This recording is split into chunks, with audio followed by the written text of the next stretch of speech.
I put decaf coffee in my cup and I put hot chocolate in with it. I went out and had a smoke and I was all bundled up. And I had my fuzzy socks on. I wasn't cold, but I wasn't about to walk over to the car to get my pants out or my leggings. It's too cold. I left my hat in the car, but I'm fine because I had my big blanket scarf and I can always put that on my head like a, good widow should. I have known people who have thought it would be romantic to be a widow, and it's not. That whole married widow thing. I miss Robert. I was walking up the door, and I'm like, if he was here, he would have dropped me at the door and brought bags in for me so I wouldn't be cold. He would have told me to wear pants, and he would have told me what jacket not to wear because I'd be too hot in the car because I wear the heavy jacket. And he said, Jennifer, don't wear that jacket. You're going to be too hot in 5 minutes. I know you. And he would tell me he always had keys so I didn't get locked out of the house. Because he knew me. And he accepted me the way I was. He didn't care if I bought stuffed animals and jewelry. And I cooked food for him. He liked it. And he called me during the day to hear my voice. Because he said, I'm going to call you. And I'm like, all right, when are you going to call me? 10:30. I'm waiting to take my shower. Doesn't call. He's like, oh, well, don't worry. Just get in the shower. If I call, leave a voicemail. No, he didn't.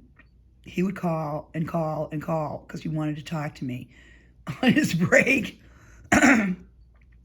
And I didn't mind it if I knew what time he was actually calling, because then I could, do my routine and clean up the kitchen, pick up his dishes, because he was always sneaking away to bed without bringing his plate to the kitchen. And I'm like, Robert? Oh, yeah, I'm going to do it.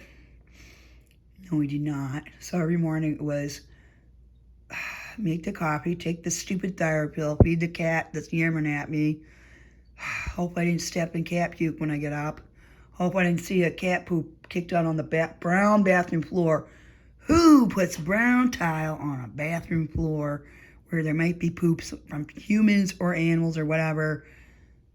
I think it was man. One night, Robert took some Phillips milk and magnesia for whatever reason. I do not know. He probably wanted to poop. And I woke up at 2 or 3 in the morning, and he's doing some noisy thing in the kitchen area. And I'm like, what the fuck is he doing? He's not getting cookies. For sure, because he would sneak in and out and get a cookie, and I would never hear him because he was a ninja. Ballet dancer, he was a ninja. If he wanted a cookie, he'd sneak out of bed, go grab it, sit in his chair, eat it. And if he was awake out there for more than an hour, though, when I got out of my deep sleep, I would pop open my eyes and I'd be like, Robert, where are you, Robert? He'd say, I'm coming, don't worry, I'm here. And he'd come in bed with me because I didn't like to sleep alone. And I was lonely. And he knew that. And he would put his arm around me, make me go to sleep. And then he'd get back up and watch Hulu on his computer in the middle of the night to keep Kato from bothering me, because he would come in and go, meow, meow, meow, meow, meow, meow, which is fine in the day, sort of. He'd do that, and I'd pet him, and he wants me to come sit on the couch and watch TV with him. That's all he wants. If I go sit on the couch, and he'll jump up next to me and watch a show, and he actually watches it for a while, and then he goes to sleep in a snuggie blanket. But when he's a kitten, he's racing around the bedroom. We can't shut the door because the heat's all out in that room, and it comes in the bedroom. And I like it a little cool in there anyway, but I have a comforter. I'm used to cool weather. It's only 12 degrees. Wait till it gets... Try living in northern Wisconsin when the wind comes down from Canada, and you're like, thanks, Canada. Thanks for the minus 40 wind chill, buddy. Only we say bub over here. Thanks, bub. And my toes feel better. I got to get another pedicure, though, because you ever get that way you feel feral because you didn't get your nails done, or you're doing dishes and your nails get all messed up, and I can't look at. She has a little Dremel tool that's special for your nails, and she's like, Jennifer, I said a Dremel. I got a Dremel. She goes, don't use that on your nails, Jennifer. I'm like, all right, and because she knew me. They're so nice over there. It's like I'm the only person there, maybe one other older lady getting her hair cut, and we're all talking, and it's really quiet and cozy, and they do your feed, and they listen to you, and they talk to you like a human being, and we're all very friendly. I was down, the desk clerk was down there cleaning up the coffee station. I'm like, oh, hot chocolate. And he goes back to his duties. He's really cool. And really nice person. And I said, I put hot chocolate in my decaf. And he goes, there you go. Because that's the main thing. People go, you go, oh, blah, blah, blah. And a man or a woman will go, there you go. Like, that's cool, but that's what they say. And I almost like to hear that because it's cool. And because I lived in the Midwest for so long. Somebody's like, you got a Wisconsin accent. No, I don't. Yes, you do. And I'm like, oh, crap.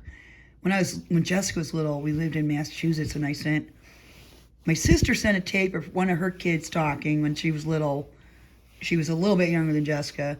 So I sent a tape of Jessica talking at age 2.5, with her New England accent. And it was so funny because she was little, and she was saying all the, park your car in the Harvard Yard type stuff. And I had her do the ABC song, and I sent a cassette to my sister with that because she helped raise her when she was a baby, and I helped with her kids. I lived with her for a little while. And then I moved back out there, and her husband was a really cool guy. He played guitar and like rhythm guitar, and he had a good guitarist. And then the drummer was also a flame swallower, a flame juggler. I think he was Filipino or something, or descent, and he was really cool. He had dark hair, and we went and watched him one time. He was juggling these flaming stick things, and then he put one down his throat, and I'm like, how do you do that? He goes, I don't know, I just learned how to do it. And he's like, very carefully.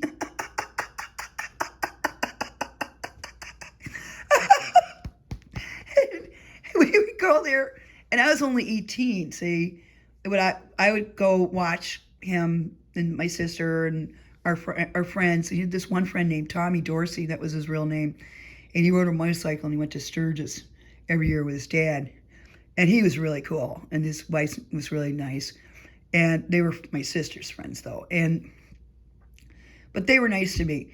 And so I was only 18. I was pregnant with Jessica. I had to get out of Dodge because my mom was being strange. She needed her meds adjusted. My dad said, I think you better go stay by your sister and be safe because this isn't a good atmosphere for you.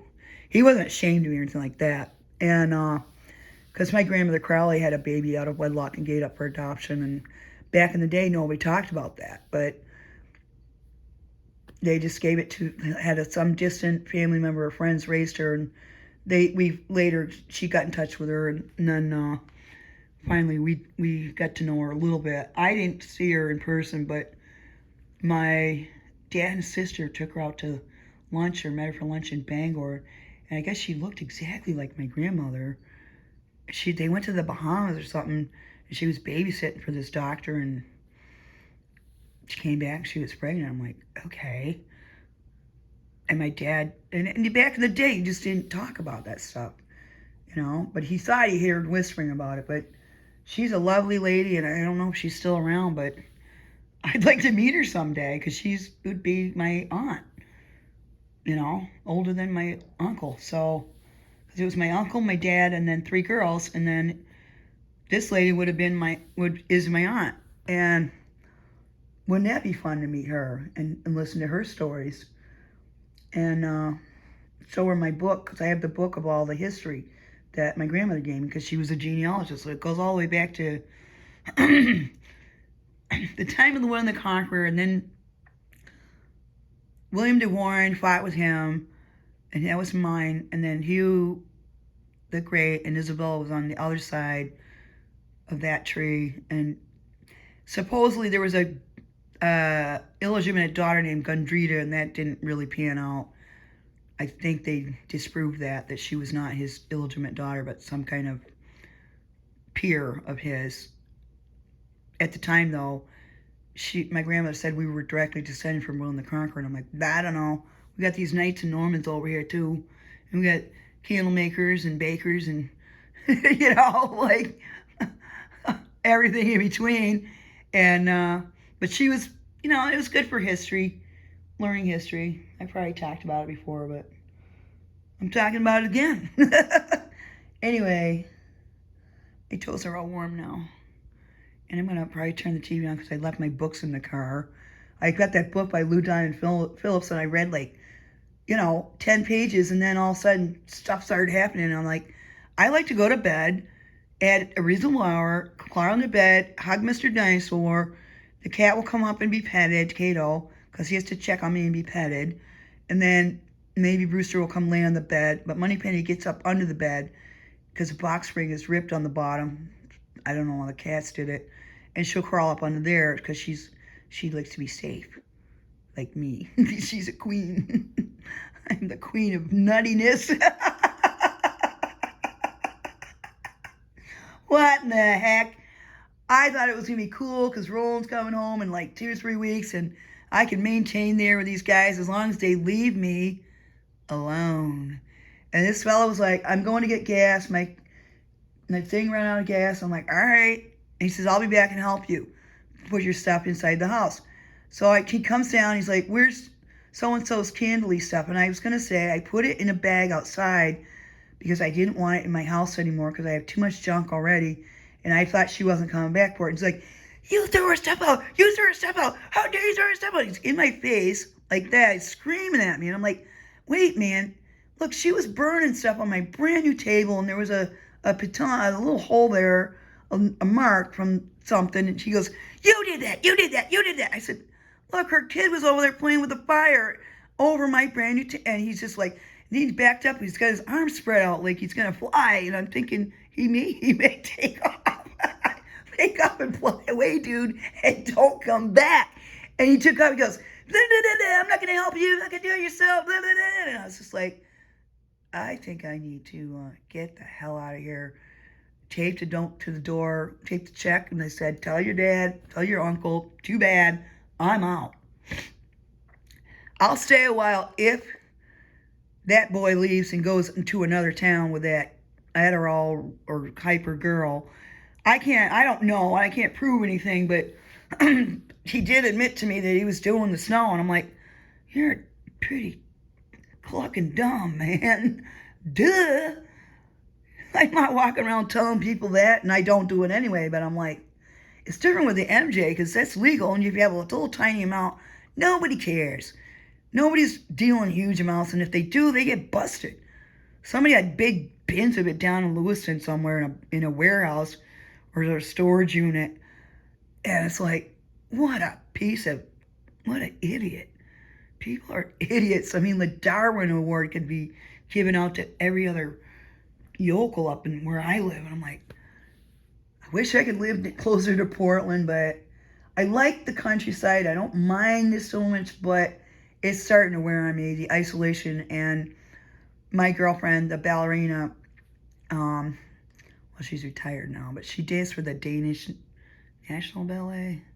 Yeah, Denmark. Her family's originally from Denmark. She's got cousins over there, and she's got the stove with the tiles and the warming things and all that. And she's got a big old Victorian in Southern Maine. And she's really cool. Anyway, she was like, you'll know when it's time to move on if you do decide it. Because she could tell it's isolating here. But now I'm like, there's too many memories. And every time I go in there, I think of Robert.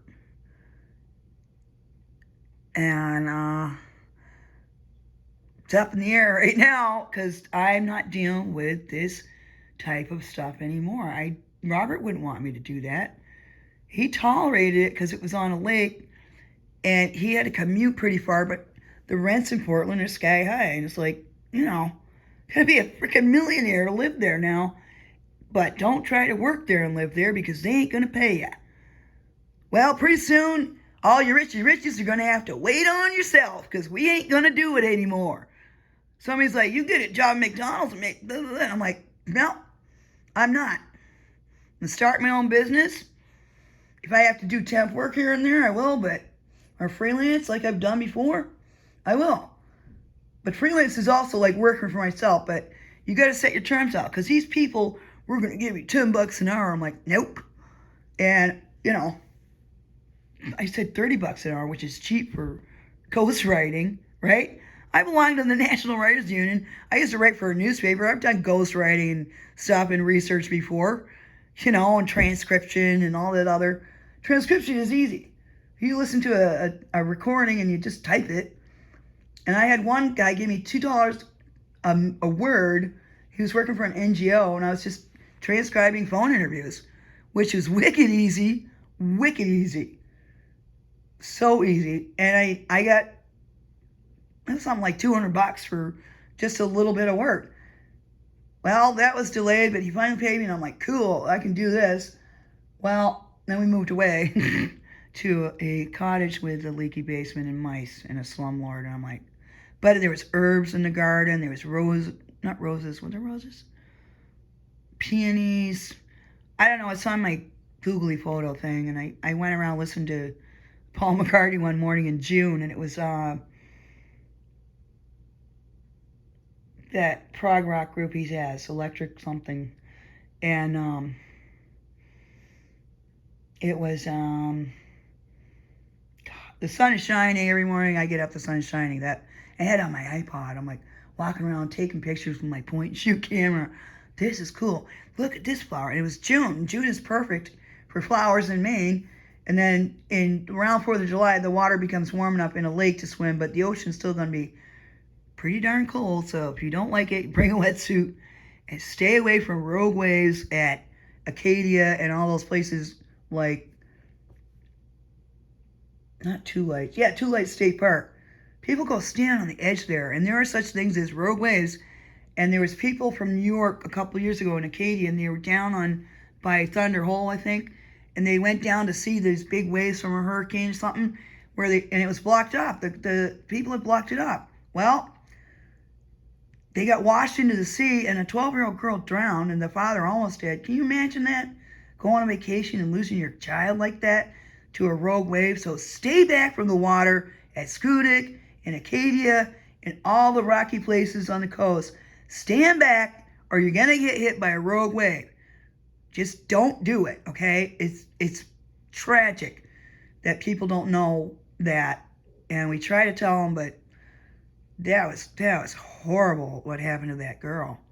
I felt so bad for them. And I always stay back because I'm cautious, because I'm a little bunny. I was born in the year of the rabbit, man. That's why I'm a bunny. I'm somebody special. I have a little sign at home that says that. It's got a bunny on it. It says, you're somebody special. And Robert thought I was somebody special.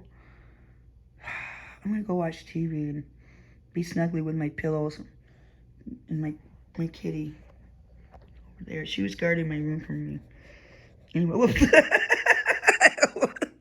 Moses to Moses, his toesies to roses, but Moses to Moses erroneously, right? What if our toes were roses? We just didn't know it. I'm not stoned, I swear to God. I just like have my sometimes you get a laugh, otherwise you're gonna be crying all night from all the crap, all the bullshit. Small town hit USA. You gotta love it. You gotta love it. Just roll with it. And then get the hell out of Dodge and move somewhere more progressive.